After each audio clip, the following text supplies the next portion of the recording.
जो है उनके बारे में अगर बात करी जाए तो ये एक तरीके से कह सकते हैं representation of the electric field है,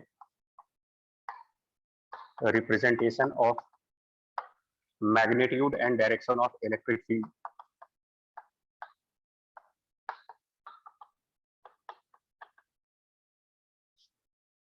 Magnitude and the direction of electric field in form of imaginary lines.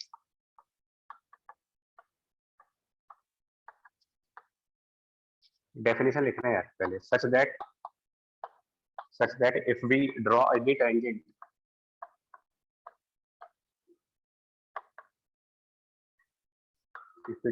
tangent to these lines, we get direction of electric field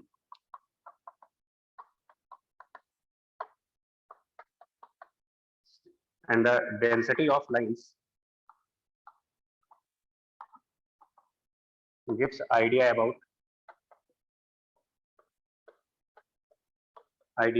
strength, that is magnitude of electric field. ये इसकी definition है पूरी, तो what is electric field line, complete definition of electric field line.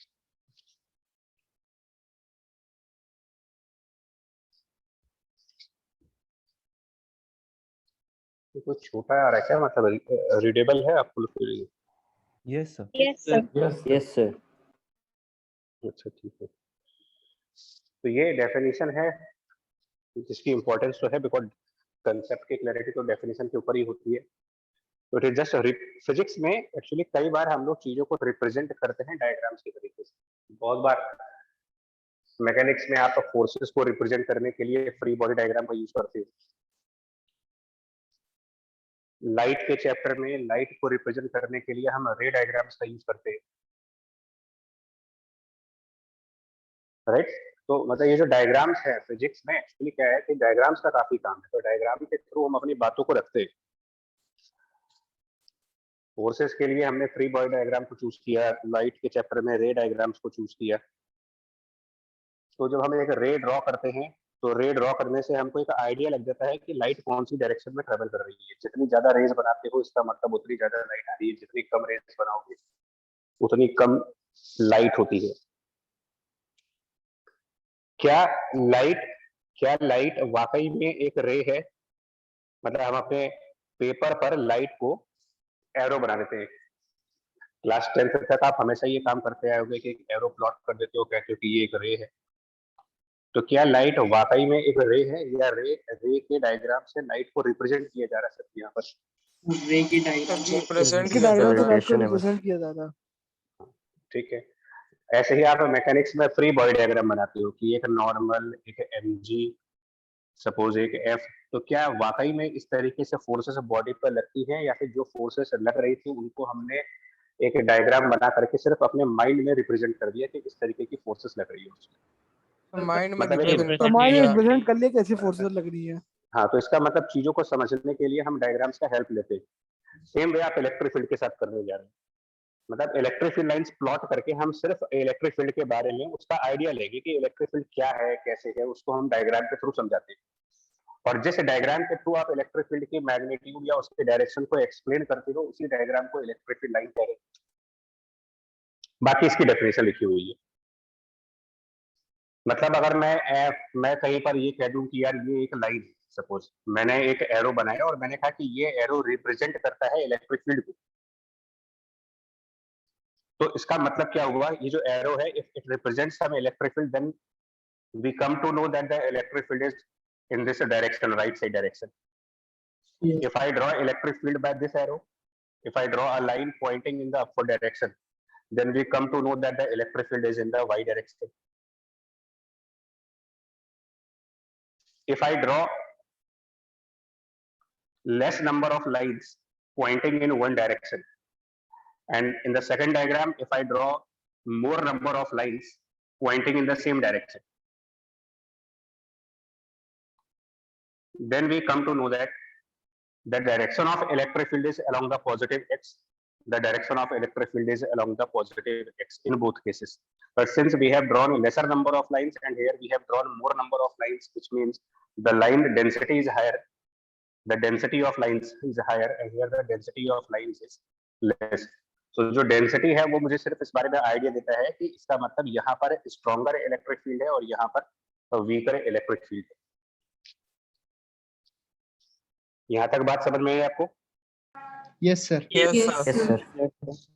तो हम आगे अब इस पूरे चैप्टर को पढ़ने के लिए हम कुछ लाइंस प्लॉट करने जाएंगे. ठीक है, हम सर्टेन लाइंस प्लॉट कर देंगे और आपसे कह देंगे कि ये इलेक्ट्रिक फील्ड है. आपको वो लाइन देख करके समझना होता है जिस तरफ उसका एरो जाता है वो डायरेक्शन ऑफ इलेक्ट्रिक फील्ड है. जितनी ज्यादा लाइंस होंगी, जितनी कंसंट्रेटेड होंगी, मतलब लाइंस के बीच गैप जितना कम होगा, ये इस बात को इंडिकेट करता है कि इलेक्ट्रिक फील्ड की स्ट्रेंथ यहाँ पर ज्यादा है as compare to this diagram. Quantitatively नहीं है, मतलब आप क्वांटिटी तो नहीं बता सकते हो. एक डायग्राम को देख करके हम ये थोड़ी बता सकते हैं कि इलेक्ट्रिक फील्ड है कितना. उसके लिए मैथमेटिकल फॉर्मूला अलग, वो हमने प्रीवियस क्लासेस में सब डिराइव कर लिया है. लाइन चार्ज का, रिंग का, डिस्क का, ये सब हमने लास्ट क्लास में मैथमेटिकली डिराइव किया था. फॉर एग्जाम्पल, अगर मैं आपसे कह दूं कि भाई हमारे पास एक इलेक्ट्रिक फील्ड लाइन है, मतलब एक डायग्राम है, जो डायग्राम मुझे इलेक्ट्रिक फील्ड लाइन के बारे में इंफॉर्मेशन दे रहा है और मेरी इलेक्ट्रिक फील्ड लाइन का डायग्राम कन्वर्जिंग, तो क्या मतलब इससे कंक्लूजन क्या निकालोगे अबाउट द इलेक्ट्रिक फील्ड? अगर इस तरीके की इलेक्ट्रिक फील्ड लाइंस प्लॉटेड हैं तो इनको देख करके हम क्या कंक्लूड कर सकते हैं? For example, what is the direction of electric field? Positive line को देख, पॉजिटिव एक्स, मतलब जिस तरफ एरो है वो डायरेक्शन ऑफ इलेक्ट्रिक फील्ड है. And then second point, if I take point A and point B, can we say at which point the electric field will be higher? At point B. तो point B concentrated ज्यादा है sir electric field, because point B पर lines converging है and point A पर lines में gap ज्यादा है. More gap less electric field, less gap more electric field. So that means electric field at B is relatively higher than the electric field at A. This is one point.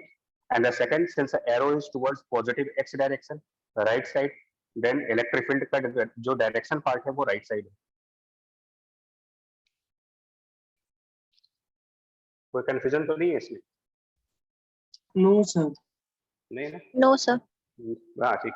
Lines बनाएंगे, हम फिर से बोल रहे हैं आपसे, लगातार बोल रहा हूँ आपसे, ये रिप्रेजेंटेशन है और फिजिक्स में हर बार इसको यूज करते हैं. कई कई सारे चैप्टर्स में रिप्रेजेंट किया जाता है with the help of diagrams. फिर से बोलता हूँ, जो एरोज होते हैं वो आपको डायरेक्शंस के बारे में आइडिया देते हैं और लाइंस की डेंसिटी आपको इस बारे में आइडिया देती है, क्वालिटेटिव आइडिया देती है कि इलेक्ट्रिक फील्ड ज्यादा है या कम है. एग्जैक्टली कितनी इलेक्ट्रिक फील्ड है अगर आपको ये पता करना है तो फिर इलेक्ट्रिक फील्ड का मैथमेटिकल फॉर्मूला यूज करना पड़ेगा.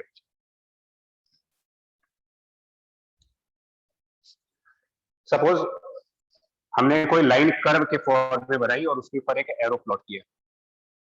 देन अगर मैं पूछना चाहूँ कि बताइए पॉइंट ए पर इलेक्ट्रिक फील्ड का क्या डायरेक्शन है, पॉइंट बी पर इलेक्ट्रिक फील्ड की क्या डायरेक्शन है, तो ऐसे केसेस में जहां पर इलेक्ट्रिक फील्ड की लाइन को एक कर्व से रिप्रेजेंट किया जाए, अभी तक के सारे डायग्राम में मैंने इलेक्ट्रिक फील्ड लाइन को स्ट्रेट लाइन से ड्रॉ किया था. अगर इलेक्ट्रिक फील्ड की लाइन कर्व है और उस कर्व लाइन पर किसी पॉइंट पर कहा जाए कि बताओ डायरेक्शन ऑफ इलेक्ट्रिक फील्ड क्या है, तो फिर ये वाला कंसेप्ट टेंजेंट, आपको जिस पॉइंट पर इलेक्ट्रिक फील्ड का डायरेक्शन चाहिए वहां पर उस कर्व का एक टेंजेंट ड्रॉ कर ले. पॉइंट ए पर चाहिए, पॉइंट ए पर एक टेंजेंट बना लेते हैं और एरो पे ध्यान देना है. जो ये टेंजेंट है उसमें एक एरो डाल देंगे जो इलेक्ट्रिक फील्ड की लाइन के एरो की डायरेक्शन में होना चाहिए. Now this is the direction of electric field at this point A, ये कह सकते हैं. ये डायरेक्शन ऑफ ई है, direction of the electric field eight point A. मुझे पॉइंट बी पर इलेक्ट्रिक फील्ड का डायरेक्शन चाहिए तो पॉइंट बी पर टेंजेंट बनाना पड़ेगा. फिर यहाँ पर ये direction of electric field eight point B आएगा. ये वाला पॉइंट भी क्लियर हुआ? अगर इलेक्ट्रिक फील्ड स्ट्रेट लाइन है कोई प्रॉब्लम नहीं है. इलेक्ट्रिक फील्ड स्ट्रेट लाइन ना होकर के कर्व है तो फिर टेंजेंट्स बताएंगे आपको कि क्या डायरेक्शन यहाँ पर है, क्या डायरेक्शन यहाँ पर. इसके अलावा इलेक्ट्रिक फील्ड लाइन की एक और 2-3 प्रॉपर्टीज हमने आपको डिस्कस कर दी है। पहली चीज इसकी मतलब with the help of electric field line we get the idea about the direction of electric field, we get the idea about strength of the electric field. Then question पूछते हैं can we have two electric fields which are intersecting each other? Yes. Can we have two lines of electric field which cut each other, intersect each other?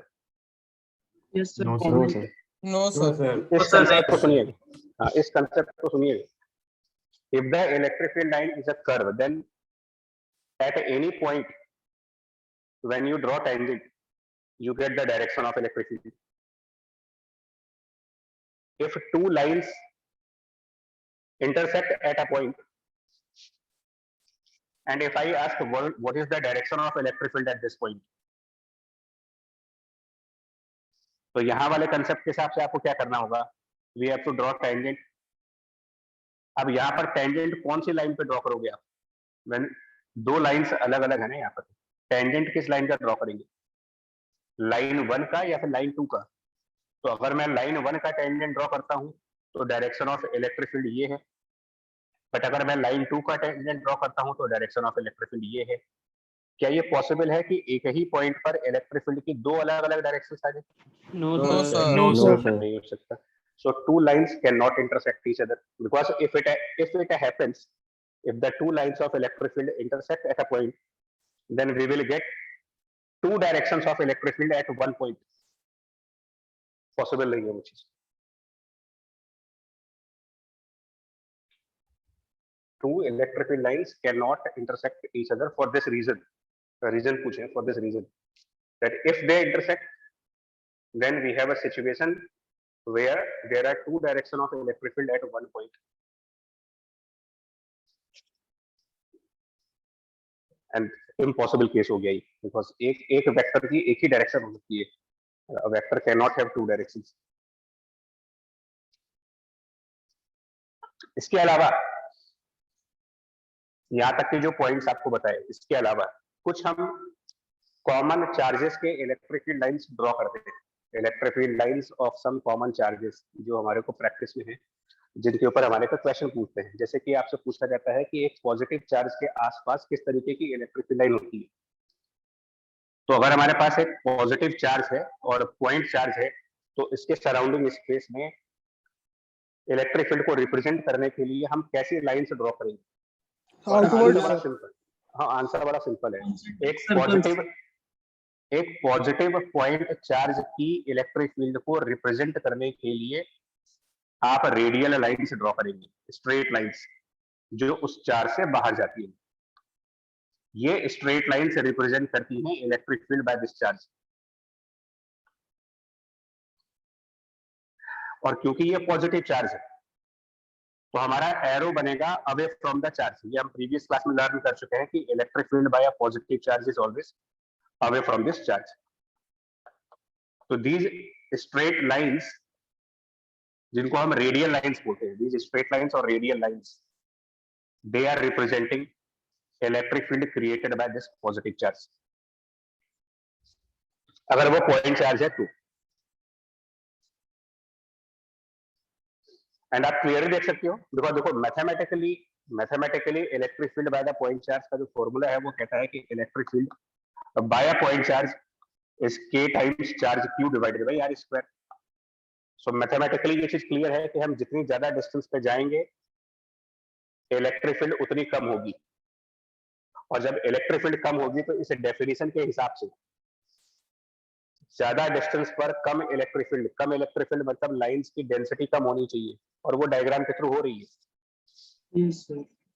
आप clearly देख सकते हो जब ये line diverge कर रही है, डाइवर्जिंग लाइन से, तो किसी भी दो लाइनों के बीच यहाँ पर गैप देख लो आप, और यहाँ पर चेक कर लो कहाँ पर लाइंस ज्यादा क्लोजनेस के साथ है और कहाँ पर वो ज्यादा डिस्टेंस के साथ है। तो ऑब्वियसली चार्ज के नियर प्लेस पर, मतलब अगर आप इसको 0.1 कह दे और इसको 0.2 कहना, it is very obvious lines are very close at 0.1 and they are at a larger distance at 0.2, which represents that electric field at 0.1 is more than the electric field at 0.2. और वो मैथमेटिकली भी होना चाहिए, because come distance पर ज्यादा electric field, and therefore charge के near about lines की closeness ज्यादा होगी, चार्ज से दूर जाने पर उनकी क्लोजनेस बढ़ जाएगी, मतलब उनकी क्लोजनेस कम होनी चाहिए।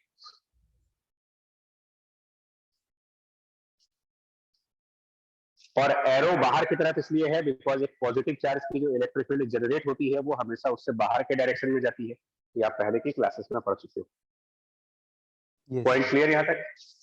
Yes, Yes, sir. sir. Yes, sir. Point clear. Now अगर हमसे पूछा जाए कि एक नेगेटिव चार्ज की इलेक्ट्रिक फील्ड की लाइंस कैसी होंगी, So charge minus Q charge, charge तो की अगर एक तरफ नेगेटिव चार्ज, हाँ तो नेगेटिव चार्ज की radially इलेक्ट्रिक, inward. हाँ they are also represented by radially inward lines.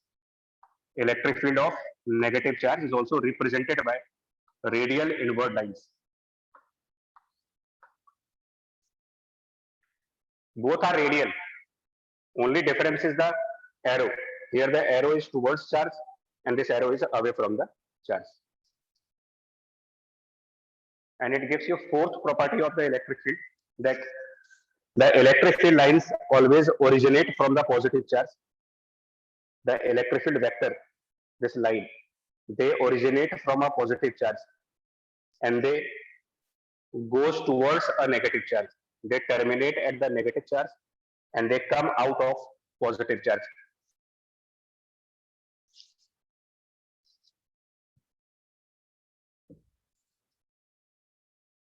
Draw कर चुके इसको यहाँ तक? Yes, sir. Yes, sir. Complete, okay. Sir ये तो हो गए चार्ज के अंदर इन्फिनिट इलेक्ट्रिक फील्ड होगी। इन चार्ज के अंदर, वो डिफाइंड ही नहीं है क्योंकि मैथमेटिकल फॉर्मूले से k3/r² है ना, तो आप चार्ज के अंदर जाने पर तो r 0 हो जाएगा, तो वो वैसे भी इन्फिनिटी हो जाएगी। Yes sir. बट उसका कोई प्रैक्टिकल यूज नहीं है, हम इसलिए बोलेंगे। चलिए ये तो हो गया कि एक पॉजिटिव चार्ज की इलेक्ट्रिक फील्ड कैसी होती है और एक नेगेटिव चार्ज की इलेक्ट्रिक फील्ड कैसी होती है। तो आंसर है रेडियल लाइंस। एक रेडियली आउटवर्ड है और एक रेडियली इनवर्ड। डाइपोल की इलेक्ट्रिक फील्ड लाइंस कैसी होगी? Electric field lines of a dipole जिसमें कि प्लस और माइनस दोनों चार्ज होते हैं। पॉजिटिव चार्ज डाइपोल के अंदर अगर हम बात करें, प्लस चार्ज भी होता है, माइनस चार्ज भी होता है। तो सपोज माइनस यहाँ पर है और प्लस यहाँ पर है, तो किस तरीके की लाइंस होती हैं? अब इसमें बहुत सुनो, बहुत डीपली दिमाग लगाने की जरूरत नहीं है, आपको समझना ये है, देखो मेरा फिर पॉइंट समझो, ये लाइन ऐसे क्यों बन रही है, क्या बन रही है, इसमें बहुत डीपली घुसने की जरूरत नहीं है आपको। क्लास 12 के लेवल पर ऐसा कोई भी कंसेप्ट नहीं है जो लाइंस की मेकिंग के ऊपर आता हो कि लाइंस ये क्यों बनाई आपने। हमें लाइंस बनाना नहीं है, जो लाइंस बनी हुई है बुक्स के अंदर या जो क्वेश्चन में आएंगी बना करके, हमें उन लाइंस के ऊपर प्रॉपर्टीज ऑफ लाइंस को समझ करके जो क्वेश्चन है उनका आंसर देना है। तो इनकी लाइंस कैसी होती हैं? प्लस माइनस की, सिंपली प्लस से माइनस की तरफ दिखाते हैं विद अ स्ट्रेट लाइन, इस प्लस से बाहर जाते हैं और इस माइनस की तरफ आते हैं। और आप किसी भी बुक में जाओगे तो ये लाइंस आप आराम से चेक कर सकते हो, ये ऐसे कुछ कर्व करके आती हैं लाइंस, इस तरीके से कर्व आती है।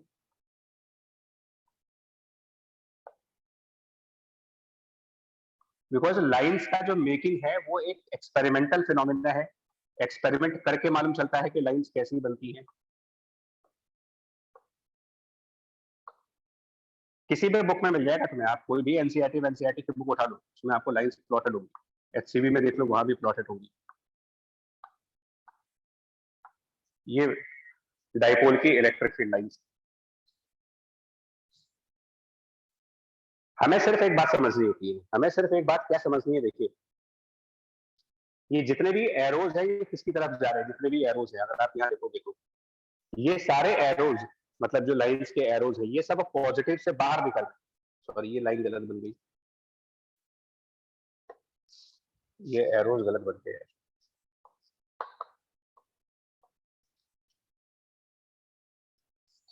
सिर्फ एक बात समझिएगा, जितने भी ये एरोज हैं ये पॉजिटिव से निकल करके माइनस की तरफ जा रहे हैं, आप coming from positive going towards negative.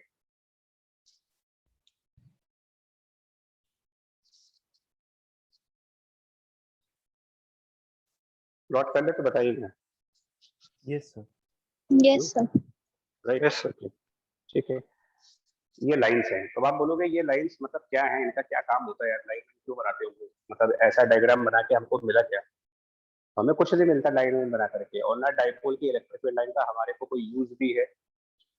ये जस्ट क्वेश्चन आंसर के लिए बता रहे हैं कि ऐसी लाइंस होती है, और अब तो कोई स्कूल वाले भी नहीं पूछते ये सब, ये सब आउटडेटेड हो चुकी है चीजें। फिर भी छोटा मोटा क्वेश्चन पूछ सकते हैं भाई, छोटा मोटा क्वेश्चन ये पूछ लिया जाए कि यहाँ पर .1 है और यहाँ .2 है, सेम एक ही क्वेश्चन बार बार पूछते हैं, तो बताइए कहाँ ज्यादा इलेक्ट्रिक फील्ड है? क्या मुझे बताने की जरूरत है, आपको पता है 1 और 2 में से ज्यादा है? 1 पे, ठीक। डायरेक्शंस का आइडिया मिल रहा है, देखो एक आइडिया मिल रहा है आपको। हाँ, एक बात तो सही है कि लाइन बनाने वालों ने जब भी ये दिमाग लगाया होगा तो उन्होंने हमारे लिए एक काम आसान कर दिया कि हमें ये तो मालूम चल गया कि डायरेक्शन क्या है। फॉर एग्जांपल अगर कोई पूछे कि इस पॉइंट पर क्या डायरेक्शन है इलेक्ट्रिक फील्ड की, तो हमने टेंजेंट बना के देखेंगे। प्रकार से टेंजेंट बनाया, तो टेंजेंट बनाएंगे तो वो लेफ्ट साइड डायरेक्शन दिखाएंगे या right side? Left side. Arrow देखो ना, लेफ्ट। तो ये डायरेक्शन ऑफ इलेक्ट्रिक फील्ड है, तो ये तो होना भी चाहिए, क्योंकि आप याद करो डाइपोल का जो डाइपोल मोमेंट होता है वो माइनस से प्लस की तरफ होता है, यानी ये डायरेक्शन डाइपोल मोमेंट की है। और याद करें ये पॉइंट इक्वेटर पे नहीं है, ये जो लाइन आप देख रहे हो ये पॉइंट। और क्या पढ़ाया गया था कि डाइपोल के इक्वेटर पर इलेक्ट्रिक फील्ड की जो डायरेक्शन होनी चाहिए वो अपोजिट है, तो इसीलिए ऐसे एरो बनाए गए।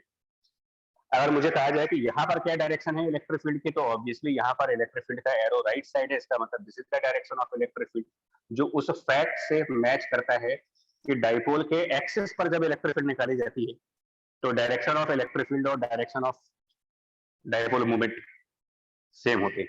चाहे आप यहाँ पर भी देख लो, इवन यहाँ पर भी जब आप इलेक्ट्रिक फील्ड की डायरेक्शन देखोगे तो ये, क्योंकि ये दोनों पॉइंट डाइपोल की एक्सिस पे हैं, ये एक्सिस ऑफ डाइपोल कहलाता है, ये लाइन आप उसका इक्वेटर बोलते हो जो डॉटेड लाइन दिखाई है। तो जो कुछ पहले पढ़ा है क्या वो सारी चीजें यहाँ मैच नहीं कर रही है? Yes sir. और कहीं पर पूछ ले, मान लो कह दे रहे यहाँ पर क्या डायरेक्शन होगी, तो जब मेरे सामने लाइन है तो मैं सीधा सीधा कह दूंगा कि डायरेक्शन ये है इलेक्ट्रिक फील्ड की, टेंजेंट बनाया और डायरेक्शन पता कर दी। इधर की तरफ क्या डायरेक्शन है तो हमने कहा टेंजेंट बनाओ, ये डायरेक्शन है। बेसिकली ये डायरेक्शन बताने का एक आसान तरीका है, इससे हम इलेक्ट्रिक फील्ड कैलकुलेट नहीं कर पाते। ये तो आपको क्लियर मान लो कि इलेक्ट्रिक फील्ड लाइन से आप इलेक्ट्रिक फील्ड की वैल्यू नहीं निकाल सकते कि कितनी है, सिर्फ ये आइडिया लगा सकते हैं कि क्या डायरेक्शन है, कहाँ ज्यादा है कहाँ कम है, बस ये सब बता सकते हैं। हाँ, एक और काम कर सकते हो कि इलेक्ट्रिक फील्ड लाइन जब प्लॉट कर दिया जाता है तो ये जो एरो बनता है इससे ये भी पता लगा सकते हैं कि पॉजिटिव चार्ज कहाँ रखा है और नेगेटिव चार्ज कहाँ रखा है, मतलब चार्जेस का साइन बताया जा सकता है। कैसे? इसको हटा दे भाई, पहले बताऊं। Yes sir. Charge electric field lines जब आपके सामने प्लॉट होके आती है तो आप ये जरूर बता सकते हो कि कहाँ पर पॉजिटिव है कहाँ पर नेगेटिव है। फॉर एग्जाम्पल मैं ये बताना आपको भूल गया, मतलब मुझे ये मालूम नहीं है कि ए पॉजिटिव है कि बी पॉजिटिव है, लेकिन मेरे सामने किसी ने लाइन प्लॉट कर दी और उसने एक लाइन ड्रॉ कर दी ऐसी, क्या इतनी इंफॉर्मेशन सफिशिएंट नहीं है ये पता लगाने के लिए कि कौन सा चार्ज पॉजिटिव है कौन सा नेगेटिव? Yes sir. कैसे? ए पॉजिटिव और बी नेगेटिव। Positive negative. क्यों आप ऐसा क्यों कह रहे हो कि ए पॉजिटिव है? सर अवे फ्रॉम जा रहा है ना, क्योंकि लाइन, हाँ इससे लाइन बाहर आ रही है, जिससे लाइन बाहर आ रही है वो पॉजिटिव होना चाहिए, और जिसमें लाइन एंटर कर रही है ये होना चाहिए नेगेटिव। तो इसका मतलब एक हाँ दैट मींस क्लियर है कि ए पॉजिटिवली चार्ज है और बी नेगेटिवली चार्ज है। ये सब बता सकते हो, इस टाइप के क्वेश्चन पूछते हैं। और एक और जो इलेक्ट्रिक फील्ड का रूल है वो भी एक और लास्ट पॉइंट और वो भी समझा देते हैं।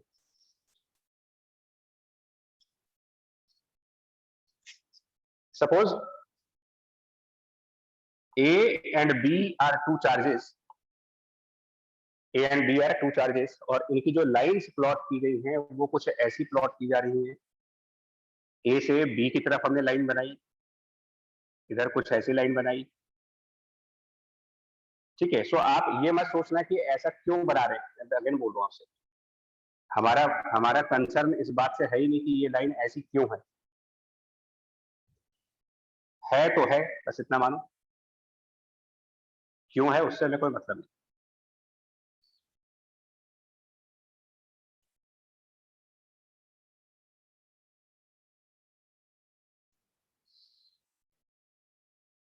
सब बस इतना आपको बता रहे हैं, ये कुछ ऐसी लाइंस।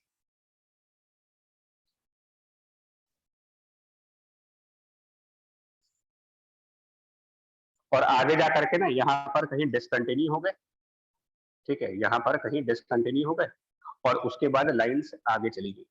ये कुछ इस तरीके से लाइन जा रही है मान। तो अगर आपके दिमाग में ऐसी कुछ चीजें चल रही है ना कि यार ये क्या बन रहा है, तो आप गलत ट्रैक पे हो। मैं फिर बोलूंगा, इस पर मत सोचना कि ऐसा क्यों बनाया मैंने, ठीक है। हमारे को क्वेश्चन क्या पूछा जा रहा है, which is positive charge in this case? A is positive, B is negative. B negative. हमें देखो क्या क्या क्वेश्चंस आते हैं। देखिए फिर से एक बार हम एग्जाम के ट्रैक पे रहना चाहते हैं कि हमारे को जो क्वेश्चन पूछे जाते हैं वो कौन से हैं। भाई हम इंडिया में रहते हैं, देखो तो हम अपनी कंट्री के एग्जाम पैटर्न के हिसाब से चलेंगे, ठीक है। अभी हम यूएस वगैरह में होते तो हम कुछ और पढ़ा रहे होते, इसमें वो कुछ और पूछते हैं। वो ये पूछते हैं कि ऐसी लाइन क्यों बनती है। चलिए बताएं, पॉजिटिव नेगेटिव बताओ फटाफट, चार्जेस के साइन बताओ। A positive. A positive, B negative. A positive, B negative. A positive B negative. और ये हम सिर्फ ये देख लेते हैं कि जिससे लाइन बाहर जा रही है वो पॉजिटिव है और जिसमें लाइन एंटर कर रही है वो नेगेटिव। एक पॉइंट क्लियर हो गया। दूसरा, क्या ये इक्वल चार्जेस हैं, मतलब magnitude, charge of A and charge of B, इनके मैग्नीट्यूड्स की बात की जाए अगर, क्योंकि पॉजिटिव नेगेटिव तो है, are they equal? No, sir. Or they are unequal, and if they are not equal, which one is the greater charge, which one is the lesser charge? तो किसको, हाँ आप नोटिस करो इनमें से कौन से चार्ज पे ज्यादा नंबर ऑफ लाइंस दिखाई जा रही है। देखिए इलेक्ट्रिक फील्ड, हाँ electric field proportional to Q by R square होता है ना। तो ज्यादा इलेक्ट्रिक फील्ड दो केसेस में आ सकती है, या तो डिस्टेंस कम हो या चार्ज ज्यादा हो। चार्ज नंबर ए से कितनी लाइंस बाहर आई है आप काउंट कर सकते हो as per the diagram. Number of lines जो चार्ज नंबर ए से बाहर निकली हुई है एज पर द डायग्राम, 1 और 2, दो तो ये स्ट्रेट लाइंस हो गई एंड बाकी 1 2 3 इधर हो गई और 3 इधर, टोटल 8 लाइंस हैं यहाँ पर अकॉर्डिंग टू डायग्राम, 8 लाइंस। और according to same diagram number of lines जो बी के पास जा रही है वो कितनी है? नंबर ऑफ लाइंस बी के पास 1 2 3 4। बाकी की ये लाइंस बी में तो गई नहीं, ये कहीं और जा रहे हैं, ये लाइंस कहीं और गए हैं। आप सिर्फ ये काउंट करें बी में कितने आए, 1 2 3 4, और ए से निकले कितने, 8। ये जो नंबर ऑफ लाइंस होती हैं ये बेसिकली चार्ज की मैग्नीट्यूड के रेशियो में चलती है। मतलब अगर यहाँ 8 लाइंस हैं और यहाँ 4 लाइंस हैं तो नंबर ऑफ लाइन का जो रेशियो बन रहा है, मतलब 8 और 4 का रेशियो यानी कि 2:1, यही रेशियो इनके चार्जेस का है। ये एक और property of electric field line. Number of lines are in the ratio of charges proportional to the charges. ज्यादा चार्ज तो ज्यादा लाइन, कम चार्ज तो कम लाइन। और क्या पूछ सकते हैं, यहां पर ये पॉइंट क्या रिप्रेजेंट कर रहा है जहां पर इलेक्ट्रिक फील्ड को डिसकंटिन्यू कर दिया गया, नोटिस करिएगा। इस पॉइंट पर इलेक्ट्रिक फील्ड लेफ्ट, इस पॉइंट पर इलेक्ट्रिक फील्ड राइट, और यहाँ डिसकंटिन्यू, बीच में गैप। तो गैप क्या इंडिकेट करता है ऐसी लाइनों में? अगर इसको पी पॉइंट कह देते हैं तो व्हाट इज, मतलब what is the information of electric field at the point P where the electric field line is discontinued, या बीच में ब्रेक कर गया वो। तो जहां पर इलेक्ट्रिक फील्ड लाइन ब्रेक कर गया है, मतलब कि जहां पर लाइन नहीं है, that means there is no electric field at this point. Discontinue कर रहे हैं अगर आप किसी पॉइंट पर, तो दैट मींस मतलब कहीं पर गैप है, जहां पर कोई लाइन है ही नहीं, which means this is a point of zero electric field.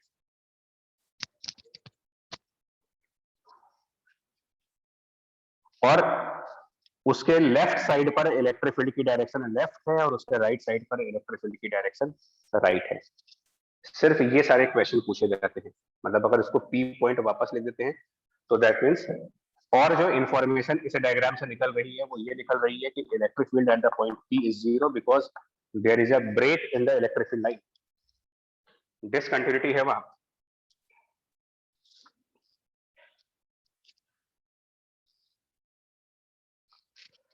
Conclude कर दें यार, इलेक्ट्रिक फील्ड लाइंस की सारी प्रॉपर्टीज को बताएं। Yes, sir. Yes, sir. Conclusion में आप मैच कर लो अपने नोट्स में लिखा है या नहीं लिखा है। पहली तो दो प्रॉपर्टीज तो डेफिनेशन में ही है, that density of line represent the magnitude of line, sorry, density of lines represents magnitude और strength of the electric field. Tangent on the electric field line gives the direction of electric field. दो property तो definition में है। तीसरी property है that electric field lines originate from the positive charge and they terminate at the negative charge. चौथी property, the number of lines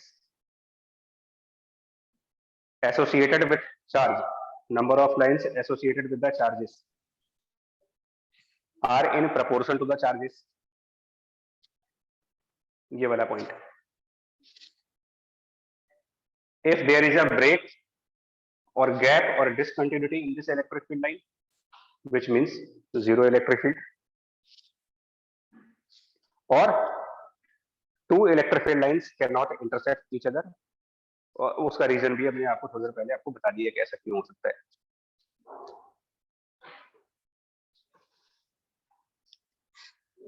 सारे points noted हैं आपके पास? Yes, sir. Yes, sir. Yes, sir. Okay जी, thank you. अब तो ये बात दिमाग में बिठा लीजिए दैट इलेक्ट्रिक फील्ड लाइंस का इलेक्ट्रिसिटी एंड मैग्नेटिज्म के अंदर वही काम है जो मैकेनिक्स में फ्री बॉडी डायग्राम्स है। फ्री बॉडी डायग्राम एक ऑब्जेक्ट पर लगने वाली फोर्सेस का आइडिया देते हैं आपको। इलेक्ट्रिक फील्ड डायग्राम किसी चार्ज के आसपास इलेक्ट्रिक फील्ड की डायरेक्शन और मैग्नीट्यूड का आइडिया देते हैं।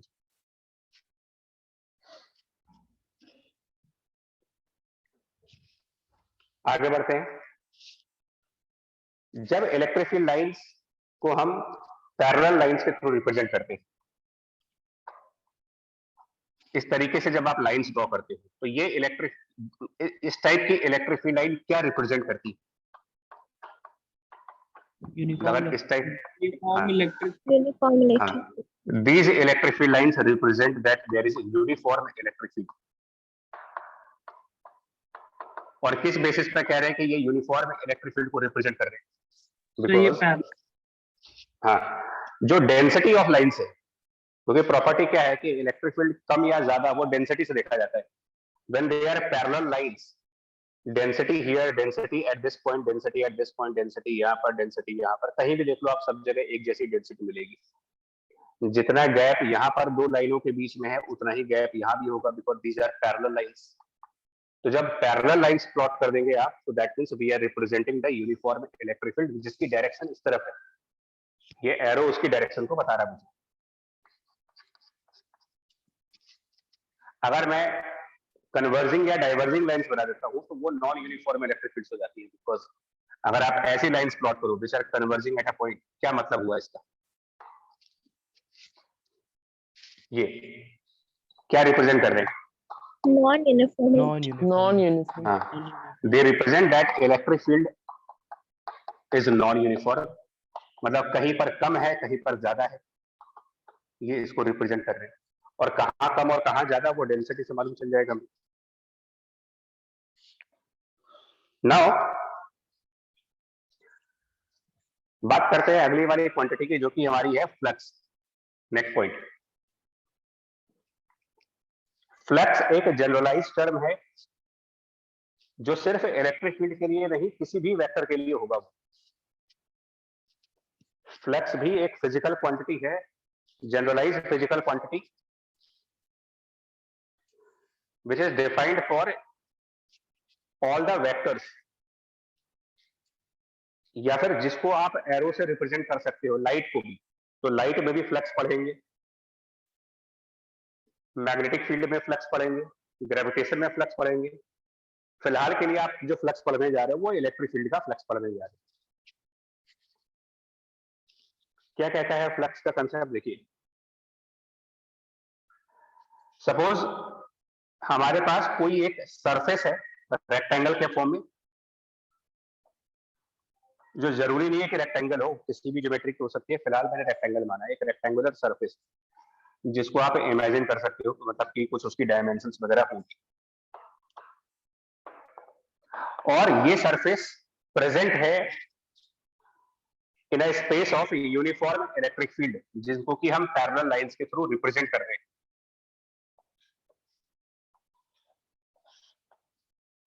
मतलब हमारे पास इलेक्ट्रिक फील्ड यूनिफॉर्म है, इसका पता हमको लाइंस के थ्रू चल रहा है, पैरेलल लाइंस ड्रॉ की है। थोड़ा सा डायग्राम में उल्टा सीधा दिख रहा है आपको, बट वर्ड्स पे ध्यान देना है। तो डायग्राम जब मैंने बनाया है तो शायद यहाँ पर गैप ज्यादा हो गया है इस तरफ, वो देखने में ऐसा लग रहा है, बट आप लोग जब स्केल वगैरह लेकर के बनाओगे तो ये पैरेलल लाइंस बनाना। तो हमारे पास कहीं पर यूनिफॉर्म इलेक्ट्रिक फील्ड है, और उस यूनिफॉर्म इलेक्ट्रिक फील्ड के अंदर हमारे पास एक सरफेस है, और ये सरफेस इलेक्ट्रिक फील्ड के एग्जैक्टली परपेंडिकुलर है।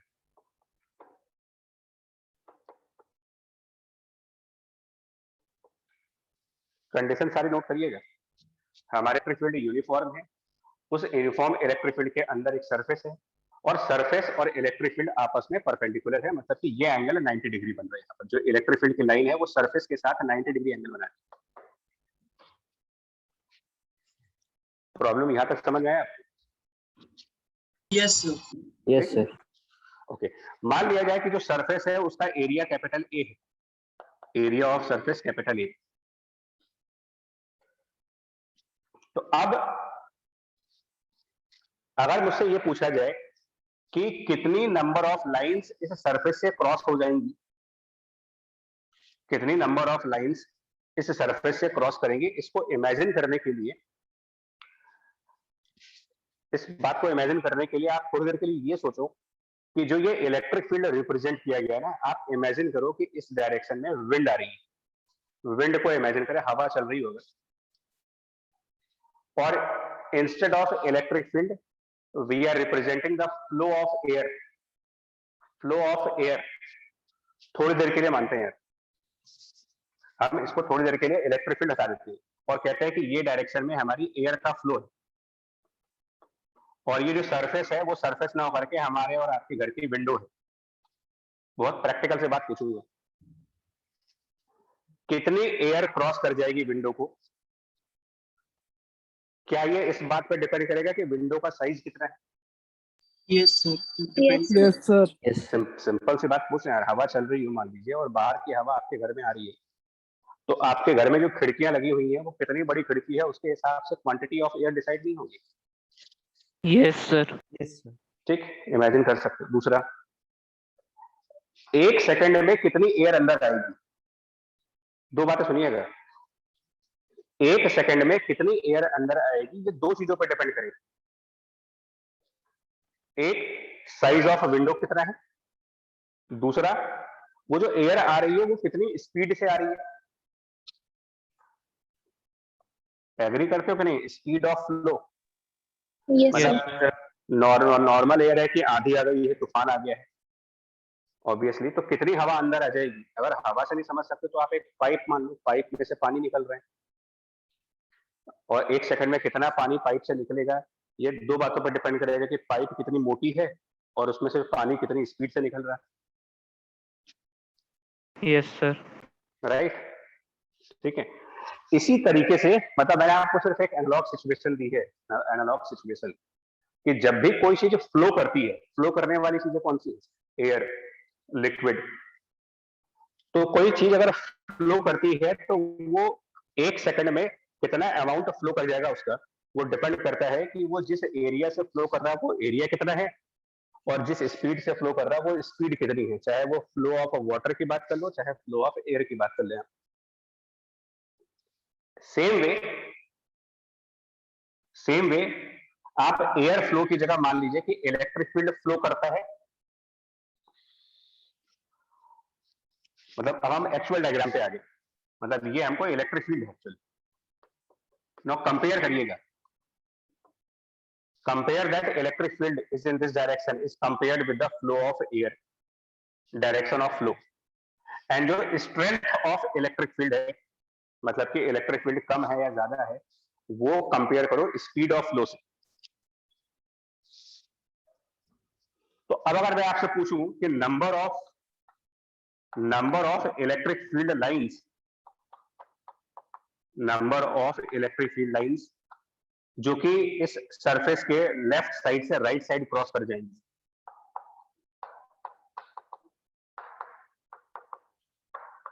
ये किन फैक्टर्स पर डिपेंड करेंगे बता सकते हैं? ये पूरी बात डिपेंड किसके ऊपर करेगी? सर एरिया पे। सो एरिया ऑफ जो रेक्टेंगल है, ऑब्वियसली जितना बड़ा एरिया होगा उतनी ज्यादा लाइंस उसमें से निकलेंगी, और साथ में इलेक्ट्रिक फील्ड जितनी स्ट्रॉन्गर होगी, क्योंकि अगर इलेक्ट्रिक फील्ड स्ट्रॉन्गर होगी तो मैं लाइंस की डेंसिटी बढ़ाऊंगा ना भाई। मान लीजिए लो इलेक्ट्रिक फील्ड है, इलेक्ट्रिक फील्ड की वैल्यू कम है, तो आपने इतना गैप दिखा रखा है। मैं कह दूं कि इलेक्ट्रिक फील्ड की स्ट्रेंथ पहले से 3 टाइम्स ज्यादा होगी, तो जब 3 टाइम्स ज्यादा स्ट्रेंथ होगी तो डेफिनेशन के हिसाब से डेंसिटी में भी आपको उसको दिखाना पड़ेगा, आपको डेंसिटी ट्रिपल करनी पड़ेगी, और जब डेंसिटी ट्रिपल कर देंगे तो ज्यादा लाइंस बन जाएगी, और जब ज्यादा लाइंस बन जाएंगी तो इस एरिया से ज्यादा लाइंस क्रॉस कर जाएंगी। Yes sir. तो वो एरिया पर भी डिपेंड करेंगे, साथ में इलेक्ट्रिक फील्ड पर भी डिपेंड करेंगे, इनफैक्ट इस प्रोडक्ट पे ही डिपेंड करेंगे। They will depend upon the product of area and electric field, because more area more lines and more number of lines, that means more electric field. More electric field मतलब more number of lines, and larger area मतलब again more number of lines. इसमें किसी को confusion है क्या? No no sir. Sir. No sir. नहीं होगा। So number of electric field lines crossing this surface, which surface? This surface मतलब which surface? The surface which is perpendicular to the electric field. This specific surface which is perpendicular to the electric field, how many lines of electric field will cross from one side to the other side? That depends upon product of electric field and the area. इसको conventional form में लिखते थे, conventional form में E into A, conventional form में। और ये product E into A, इसी product को आप इंट्रोड्यूस करते हो फ्लक्स के नाम से, और डिनोट कर देते हैं इसको बाय द सिंबल ऑफ पाई।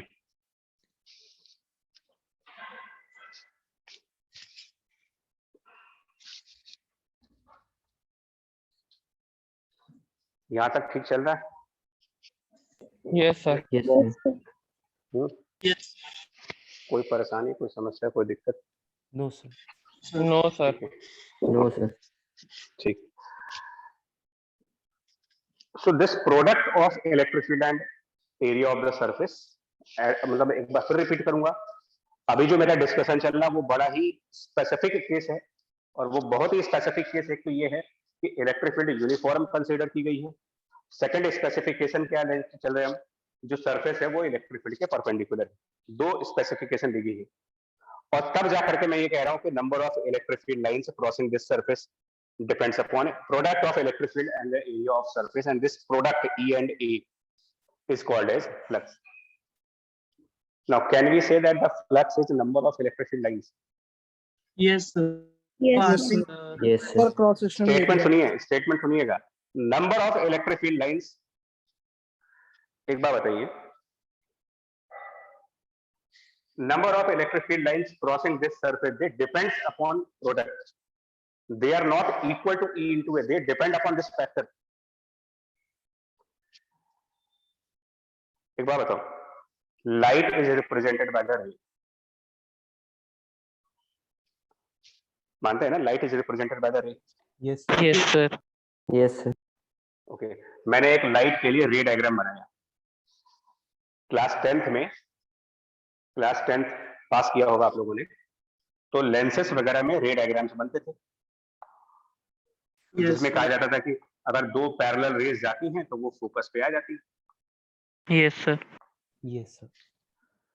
क्या एक ऑब्जेक्ट से दो ही रे निकलती है? No, no sir. Sir. No, sir. Infinite. इसका आंसर बताओ, एक ऑब्जेक्ट से कितनी रेज निकलती है? इनफाइनाइट। एक्चुअल में रे निकलती नहीं, निकलती तो लाइट है। आपने रे को तो यूज किया है डायग्राम बनाने के लिए, रे डायग्राम बोलते हैं उसको, फ्री बॉडी डायग्राम। क्या बॉडी वाकई में फ्री है? No sir. No sir. फिर सर अज्यूम कर रहे हैं। तो एज्यूम नहीं कर रहे हो आप, एक फिजिकल फिनोमेना को पेपर पर रिप्रेजेंट करने के लिए डायग्राम्स का यूज करते हैं। सिंपल सा ये बात समझिए। तो हमने दो रे दिखाई, इसका ये मतलब थोड़ी है कि दो ही रे निकल रही है। इनफाइनाइट नंबर ऑफ रेज दिखा सकते हो, बिकॉज नंबर ऑफ रेज कितनी दिखानी है ये कौन बताएगा? कौन बताएगा कि आपको कितनी रे दिखानी है? ये आप दो इसलिए दिखाते हो क्योंकि जब क्लास 10 आपको पढ़ाया गया था तो आपके टीचरों ने कह दिया था कि भैया रे डायग्राम में दो रे दिखाना, और उन्होंने यहां तक कह दिया था कि अगर आप मिरर का न्यूमेरिकल कर रहे हो तो उन्होंने ये भी बता दिया था दो रे कौन सी होनी चाहिए। मैं बता दूं आपको, उन्होंने कहा एक पैरेलल रे लेके जाना जो फोकस से जाए, और एक प्रिंसिपल पॉइंट पे सर, और एक सेंटर से लेके जाना। ये इमेज बन जाती है और आपके दिमाग में ये सब कुछ छप चुका है कि यार ऐसे ही होता होगा। उस टाइम में नहीं सोचा कि ये सब क्या चल रहा है यहाँ पर। तो ray diagram is just a way to explain the formation of image and object with the help of a mirror और lenses. Number of rays actual में कोई काउंट कर ही नहीं सकता, बिकॉज रे एक्चुअल में रे एमिट ही नहीं होती। एमिट तो लाइट हो रही है जिसको रिप्रेजेंट रे से किया गया है। सिमिलरली एक्चुअल में इलेक्ट्रिक फील्ड लाइंस एमिट थोड़ी हो रही है। मतलब अगर हम एक चार्ज रख देंगे तो वहां से क्या मुझे फिजिकली लाइंस दिखेंगे? लाइंस निकलती दिखाई पड़ेंगी वहां से? No sir. कुछ नहीं दिखेगा, आपको दिखेगा थोड़ी। एक इनविजिबल चीज को पेपर पर विजिबल करने के लिए हमने एरो बनाना स्टार्ट कर दिए। तो how can we measure the number of lines? Question ये है, can we actually measure the number of lines? No. No, Can sir. you actually No, measure sir. the number of rays? सुनो, can you actually measure the number of rays? No. No sir.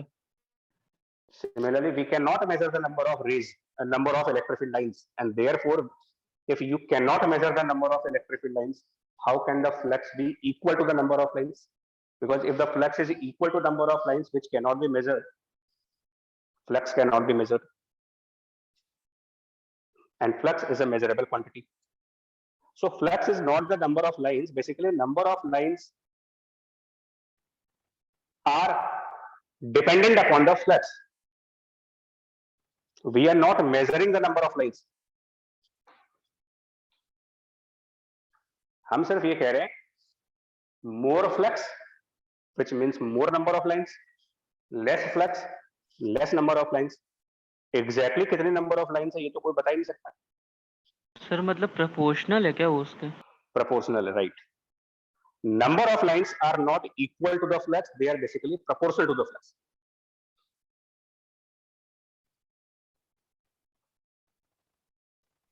Yes, sir. मतलब कि concept of flux physics में क्यों लगाया जा रहा है? Flux का कंसेप्ट फिजिक्स में क्यों इंट्रोड्यूस किया जा रहा है? मतलब हमें जब आप सुनोगे या क्वेश्चंस में पूछा जाएगा या जब आपसे कहा जाए कि भैया इतना फ्लक्स है, तो ये लाइन सुन करके माइंड में इमेज क्या बनेगी मेरी? अगर मेरे से कह दिया जाए कि इस सरफेस के लिए इतना फ्लक्स है, इतनी तो फील्ड जब ये इंफॉर्मेशन सुने, तो अगर मेरे पास ये इंफॉर्मेशन आ जाए कि भाई इस सरफेस के लिए फ्लक्स की इतनी वैल्यू आई, फ्लक्स की वैल्यू आएगी because E into A product, ये दोनों मैथमेटिकल चीजें हैं, इनकी वैल्यू आएगी। तो अगर मैं आपसे कह दूं कि फ्लक्स इतना है, तो इसका ये मतलब थोड़ी हुआ कि मैं आपको ये कह रहा हूं कि इतनी लाइंस जा रही है उसमें से, नहीं। नंबर ऑफ लाइंस जो उससे जाएंगी वो उस क्वांटिटी के प्रपोर्शन में होंगी, बट प्रपोर्शनलिटी कांस्टेंट कोई नहीं बता सकता।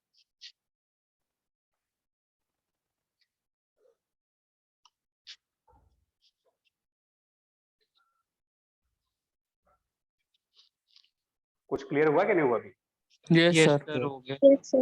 Yes, sir. डिपेंड्स बोला है, इक्वल नहीं बोला है, डिपेंड्स बोल रहा हूं मैं यहाँ पर।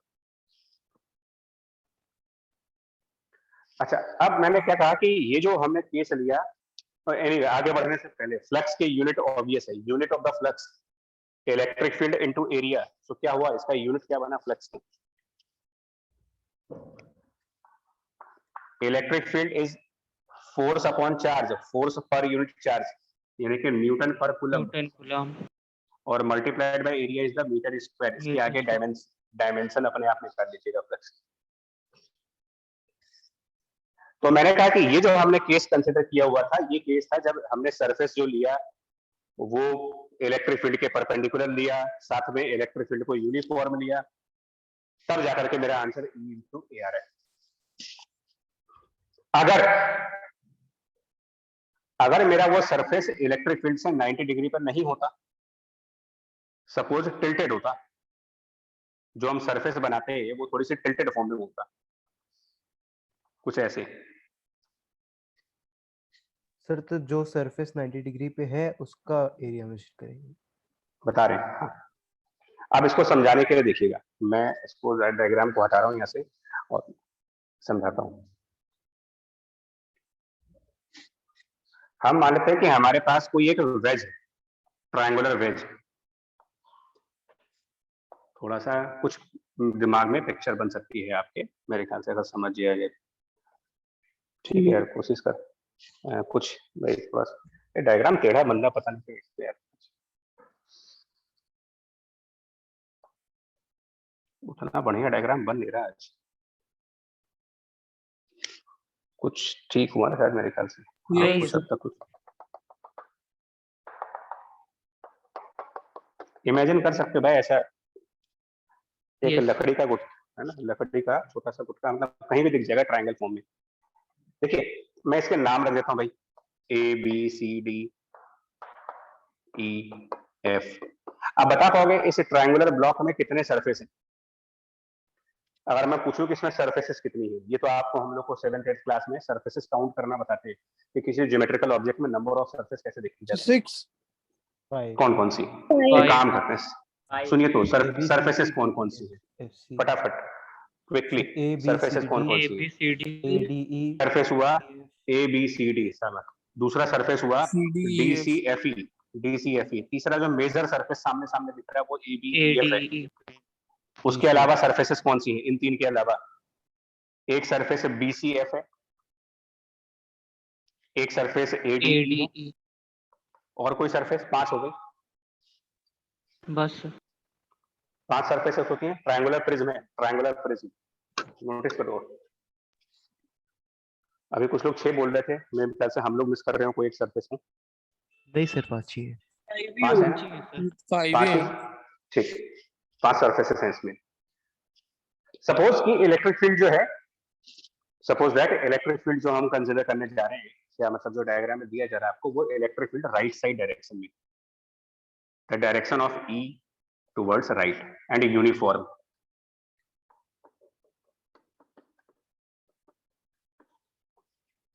मान लेते हैं ऐसा है। क्या हमारा ये वाला सरफेस, जो सरफेस ABFE है, क्या ये सरफेस और इलेक्ट्रिक फील्ड आपस में 90 डिग्री के एंगल पर है? No sir. ये इलेक्ट्रिक फील्ड कौन सा है, इसमें से कौन सा ऐसा सरफेस है जिसके साथ 90 डिग्री एंगल पर है? ABCD आप बोलो। ABCD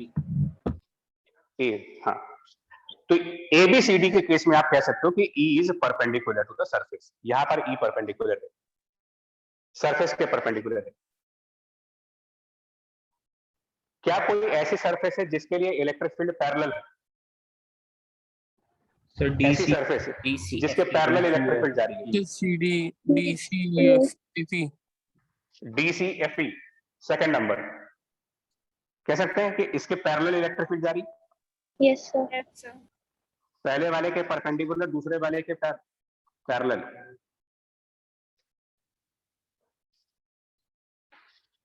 सरफेस ADE के बारे में क्या बोलोगे? सरफेस ADE, उसके बारे में, इलेक्ट्रिक फील्ड के बारे में नाम भी बताएं।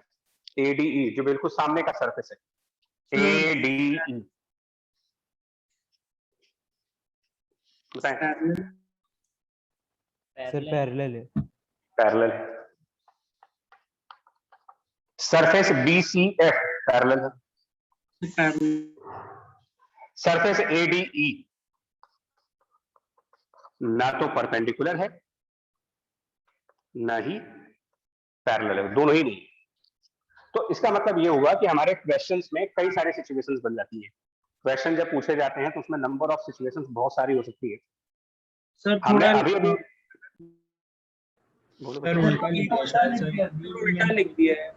AD में पैरेलल टू ही होगा, AD में पैरेलल होगा। एक मिनट, ओहो सॉरी मिस्टेक, गड़बड़ हो गया कहीं पर। ये ABEF में जाना चाहिए, यहाँ पर सरफेस आना चाहिए था ABEF, मेरे ख्याल से ये सही है। और यहाँ पर लिख देते हैं ADER। अब सही है, देखो Yes, sir. यस सर, ठीक है, वो थोड़ा सा ज्यादा एक्साइटेड हो गया।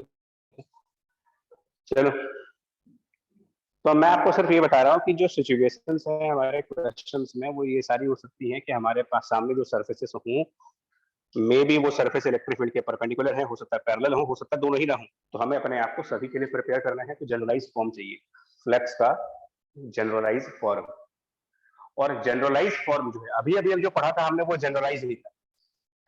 अभी हमने इलेक्ट्रिक फील्ड और एरिया के प्रोडक्ट को कह दिया था, वो जनरलाइज नहीं था। जनरलाइज फॉर्म में इलेक्ट्रिक फील्ड की जो फ्लक्स है वो कहा जाता है is product of electric field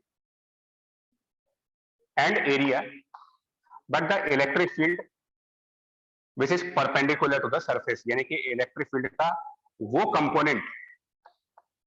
component of electric field which is normal to the surface, यानी कि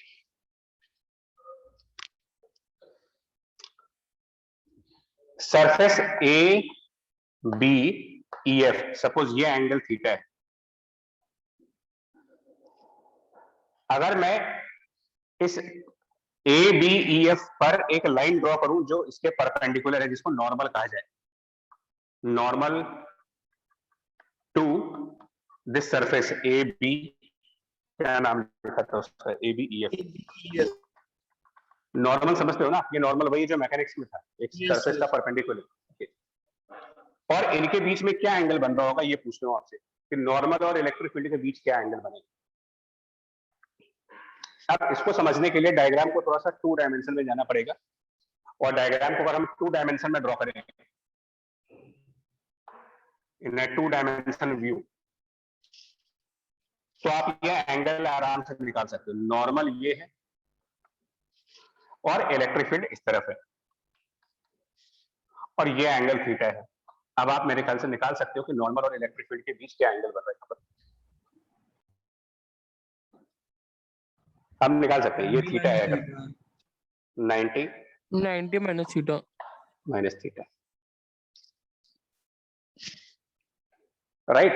और अगर मैं इस थीटा की जगह, ये तो देखो क्वेश्चंस में है, इसकी जगह इसको थीटा करता, अगर मैं ये एंगल थीटा होता सपोज, मतलब ये एंगल थीटा करने की बजाय इधर थीटा कर देता तो थीटा होता, तो यहाँ थीटा हो जाता। मतलब ये अपने आप एडजस्ट करने वाली चीज है, वो अपने आप मतलब क्वेश्चन का पार्ट होगा।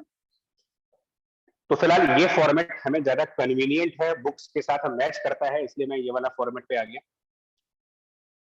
ऐसे में इलेक्ट्रिक फील्ड को जब रिजॉल्व करेंगे तो कौन सा कंपोनेंट इलेक्ट्रिक फील्ड का नॉर्मल डायरेक्शन में जाएगा और कौन सा कंपोनेंट सरफेस के पैरेलल डायरेक्शन में जाएगा। अगर इलेक्ट्रिक फील्ड के कंपोनेंट्स किए cos थीटा वाला नॉर्मल में जाएगा और sin ई साइन थीटा, कॉस वाला सर नॉर्मल के साथ जाएगा। हाँ। तो फ्लक्स की जो जनरलाइजेशन है, उस जनरलाइजेशन में आपको इलेक्ट्रिक फील्ड कंप्लीट नहीं रखनी है, टोटल इलेक्ट्रिक फील्ड नहीं, उसका वो वाला कंपोनेंट जो नॉर्मल की डायरेक्शन में गया है। And that means this is E multiplied by A multiplied by cos theta, because E cos theta हो जाएगा ना, E cos theta into A।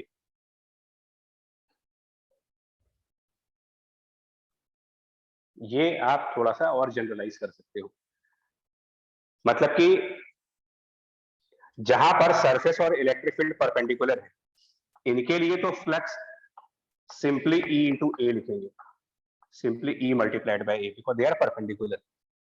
जिनमें पैरेलल है उन सब के लिए 0 कहेंगे, इन सब के लिए फ्लक्स 0, परपेंडिकुलर वालों के लिए EA, पैरेलल वालों के लिए 0।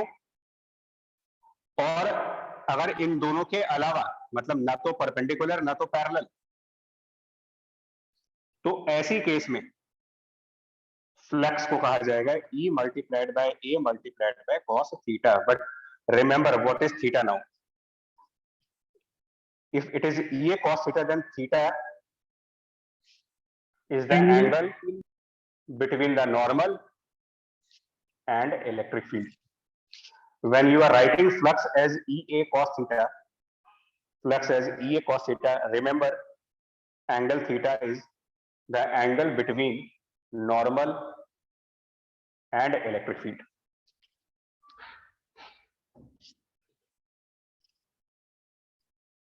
यहां तक बात समझ में आई?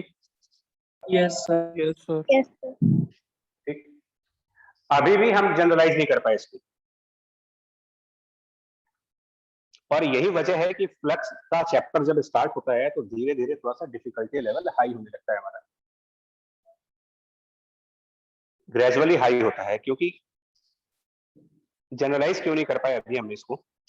अभी भी मैंने इलेक्ट्रिक फील्ड कैसी कंसिडर की हुई है? Uniform. हाँ, तो इसकी कोई गारंटी तो है नहीं कि हमारे क्वेश्चन में इलेक्ट्रिक फील्ड यूनिफॉर्म ही होगी। हो सकता है कि मेरे सामने जो न्यूमेरिकल है या मेरे सामने जो क्वेश्चन है उसके अंदर इलेक्ट्रिक फील्ड यूनिफॉर्म ना हो। गॉस लॉ हो जाएगा ना फिर सर? नहीं, गॉस लॉ तो बहुत बाद में आता है। सुनिए तो पहले यहाँ पर एक ब्रेक लेते चलते हैं ना। ब्रेक लेने का मतलब ये हुआ कि पहले इसको कंक्लूड करो कि अगर इलेक्ट्रिक फील्ड यूनिफॉर्म है तो उसके अंदर 3 ही पॉसिबल केसेस बन सकते हैं। 3 possible cases. Number 1, either the surface is perpendicular to the electric field, in that case ये, or the surface is parallel to the electric field, 0, and third one जो फिर जनरलाइज फॉर्म कह सकते हो EA cos of theta। पहले इतना आप अपने दिमाग में बिठाओ, उसके बाद आगे बढ़ेंगे कि for the uniform electric fields we have 3 possible cases.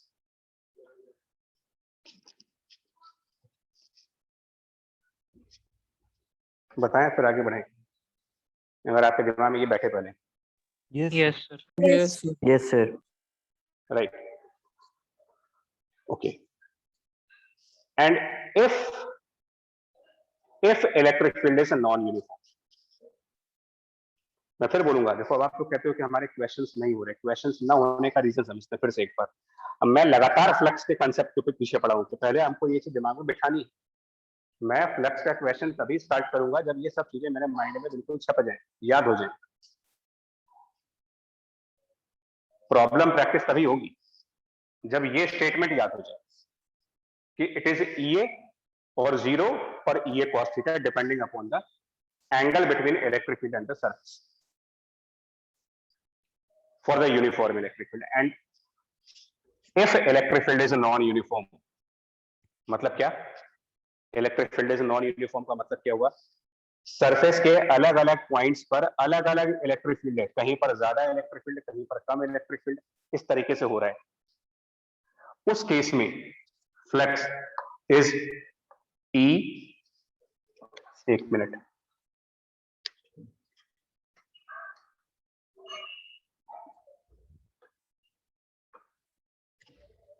Suppose मेरे पास सरफेस है टिल्टेड फॉर्म में ही, मान लीजिए, चलिए टिल्टेड फॉर्म में सरफेस है, और प्रॉब्लम ऐसी है कि जो इलेक्ट्रिक फील्ड है, इलेक्ट्रिक फील्ड वो यहां पर मैं और इसको रियलिस्टिक कर देता हूं, और रियलिस्टिक। अभी अभी हम लोगों ने डाइपोल की इलेक्ट्रिक फील्ड पढ़ी थी थोड़ी देर पहले, प्लस माइनस, उसी को ड्रॉ करते हैं, डाइपोल की इलेक्ट्रिक फील्ड को ड्रॉ करते हैं। जस्ट थोड़ी देर पहले ये पढ़ा था, प्लस से माइनस की तरफ ऐसे जाता है। क्या ये यूनिफॉर्म इलेक्ट्रिक फील्ड है? बोलो, क्या इसमें parallel lines plotted, parallel line बनाई गई है? No, sir. ये नॉन यूनिफॉर्म है।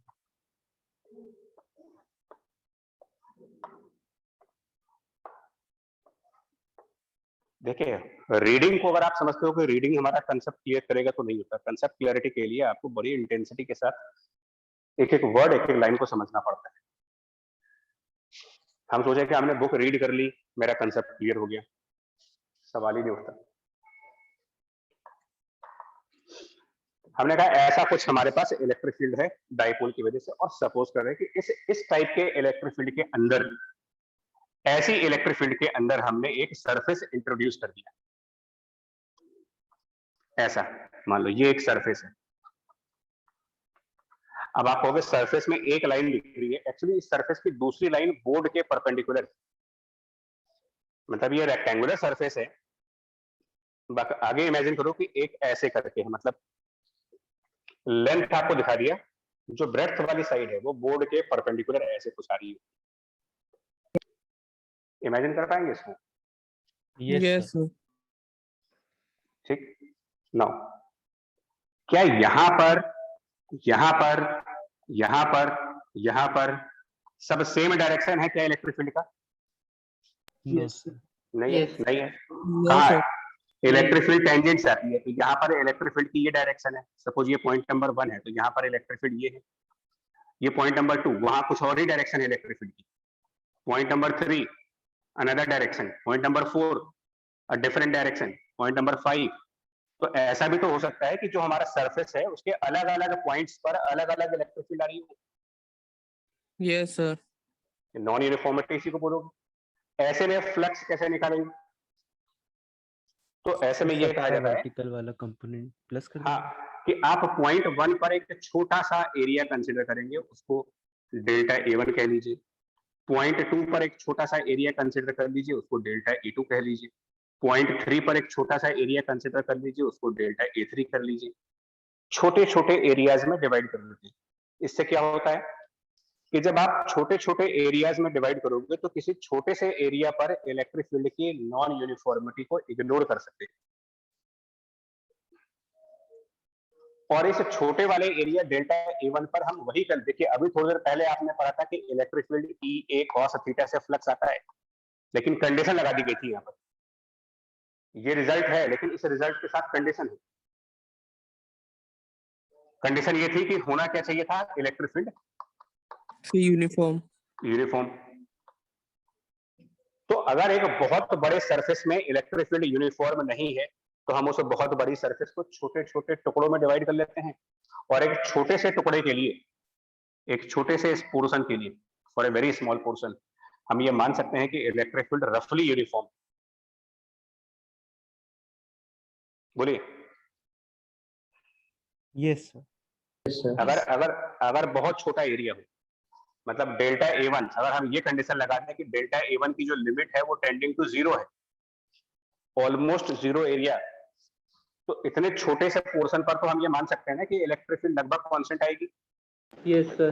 Yes sir. तो उसके लिए तो ये फॉर्मूला काम कर जाएगा। Yes.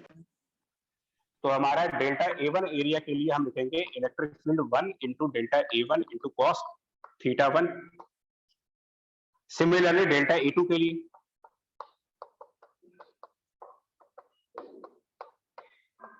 सिमिलरली अदर एरियाज के लिए, और इन सब का समेशन कर देंगे, तो ये हमारा टोटल फ्लक्स आ जाएगा। और यही चीज आगे जाकर के summation becomes integration, electric field की जगह E delta A when the limit tending toward 0। ये मैथ्स कहता है आपसे कि अगर हम डेल्टा x की लिमिट को 0 कर देते हैं तो इसको dx कह देते हैं फिर। तो ये dA और मल्टीप्लाइड बाय cos थीटा, यानी कि जब इलेक्ट्रिक फील्ड नॉन यूनिफॉर्म होगा तो आंसर मेरा कैलकुलस मेथड से आएगा, इंटीग्रेशन मेथड से आएगा, जिसमें dA क्या होगा, dA, तो dA का मतलब हुआ जो भी सरफेस आपको दिया गया है उस सरफेस का एक बहुत ही छोटा सा पोर्शन dA। कैपिटल E क्या होगा,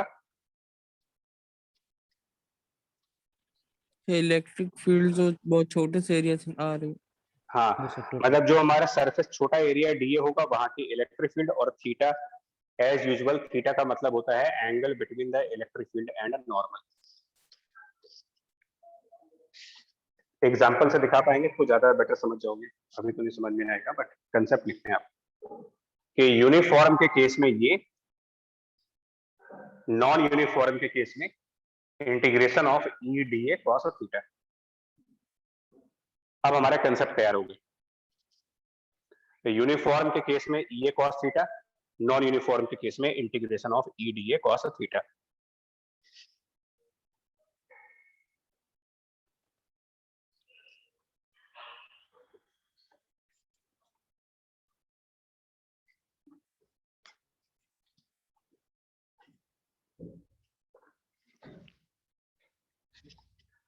क्विकली एग्जांपल लीजिएगा, बहुत फास्ट एग्जांपल है।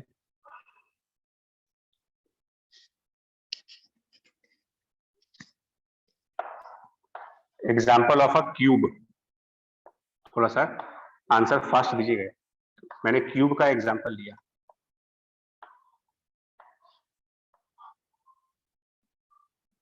और सपोज इसकी साइड लेंथ L है and electric field right side direction में है, यूनिफॉर्म है, इलेक्ट्रिक फील्ड यूनिफॉर्म भी 1 2 3 4 5 6 7 8। पहले तो बताओ कितनी सरफेस है इसमें 6 क्यूब के अंदर, कौन कौन सी? 6। लिस्ट करें, सरफेसेस की लिस्ट बनाते हैं और आप उसके लिए मुझे फ्लक्स की वैल्यू बताते जाएंगे, अगर समझ में आया है तो।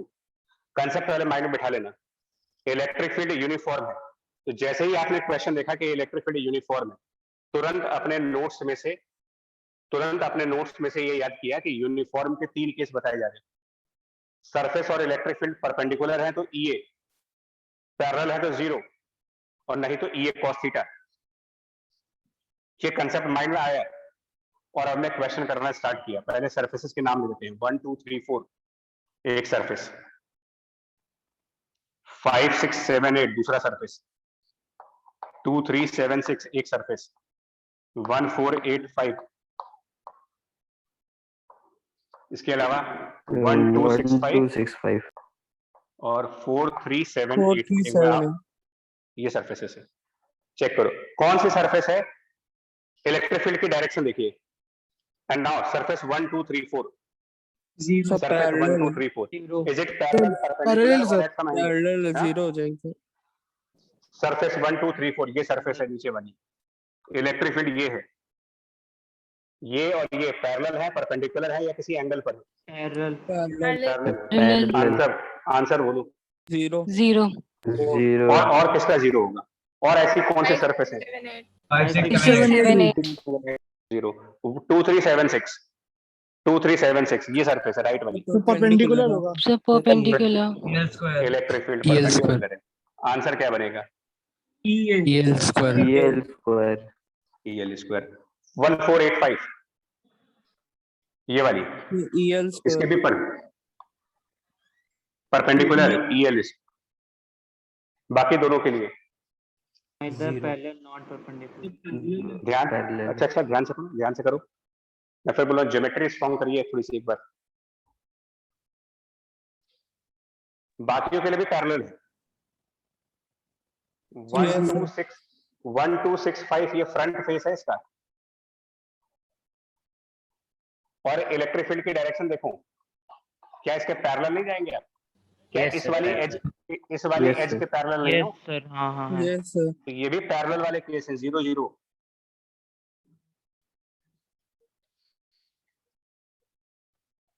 ठीक है, यहाँ तक बोलो। Yes sir.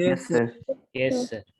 हाँ, अब देखो बच्चा, ये तो आपको कोई टीचर तो बताने आने वाला नहीं है, या कोई फ्रेंड तो आपके एग्जाम में साथ में बैठेगा नहीं जो आपको ये बताए कि ये पैरेलल है कि परपेंडिकुलर है।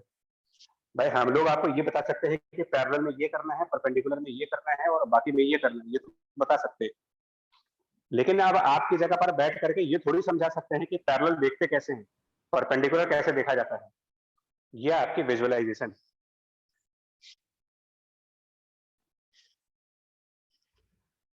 अब यहां पर एक पॉइंट है जो कि हमारा बाय कन्वेंशन चला आ रहा, 100 सालों से चला आ रहा, बिना किसी लॉजिक के एक कन्वेंशन चला रहा है। वो कन्वेंशन ये कहता है कि अगर जो सरफेसेस आप कंसिडर कर रहे हो वो किसी क्लोज्ड बॉडी से निकल के आए हैं, मतलब कि if they are part of closed bodies, cube. अच्छा, क्लोज्ड बॉडी का मतलब क्या होता है पहले तो ये भी समझो आप, व्हाट इज क्लोज्ड बॉडी।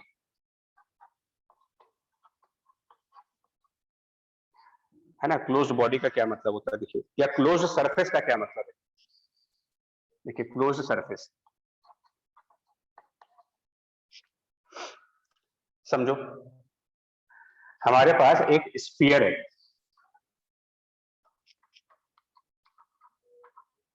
और एक सिलेंडर है जो ऊपर और नीचे से खुला हुआ है, ऊपर से खुला है नीचे से खुला है, open cylinder.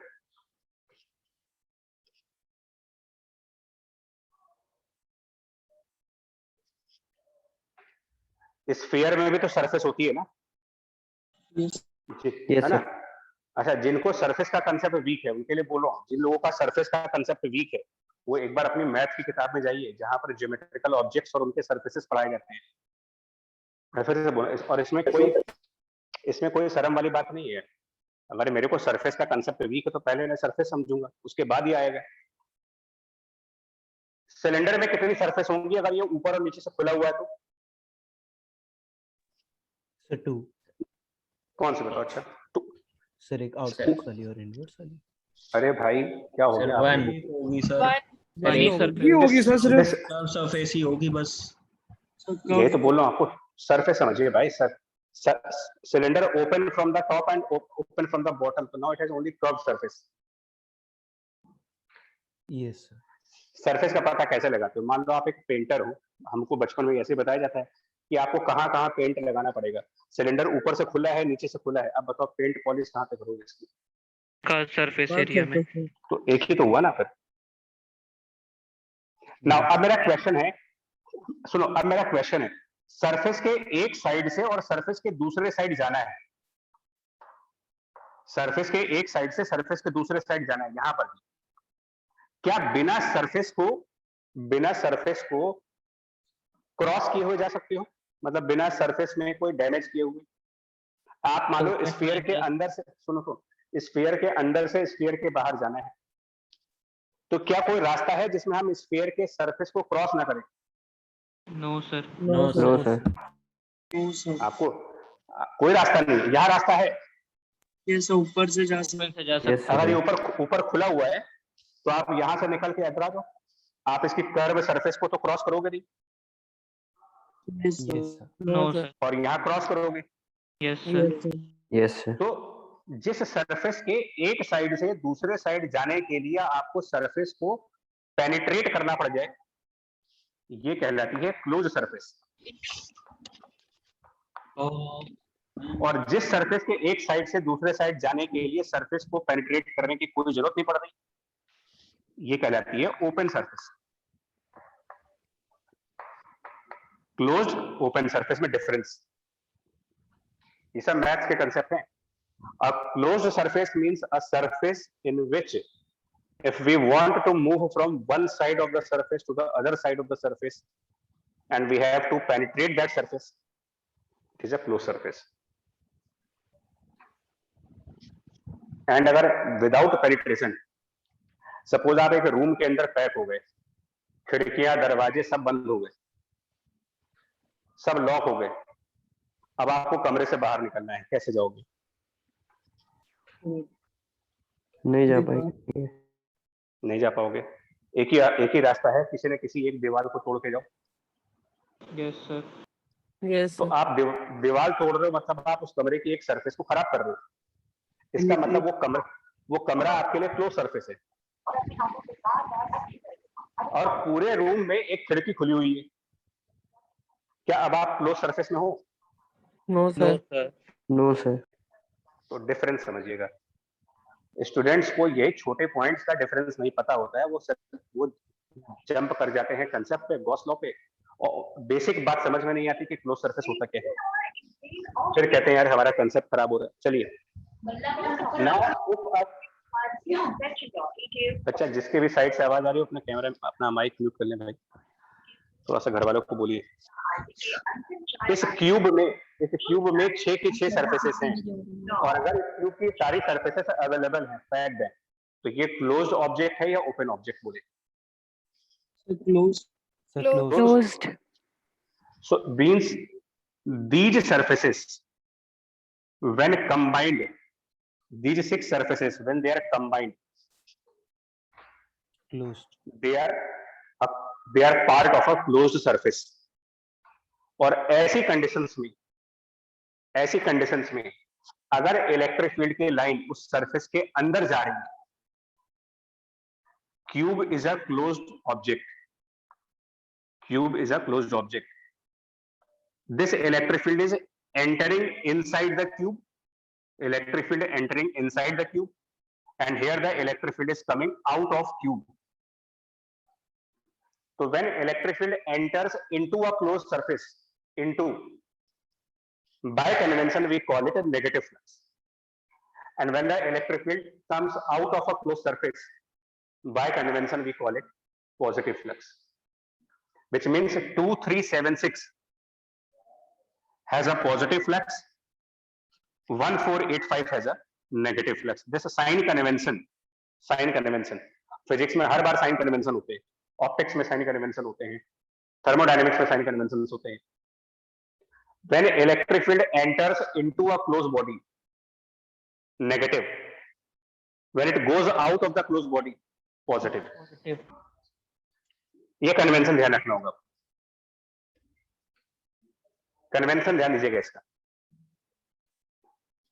Field entering is negative and field leaving is positive. Leave कर गया पॉजिटिव, एंटर कर गए नेगेटिव.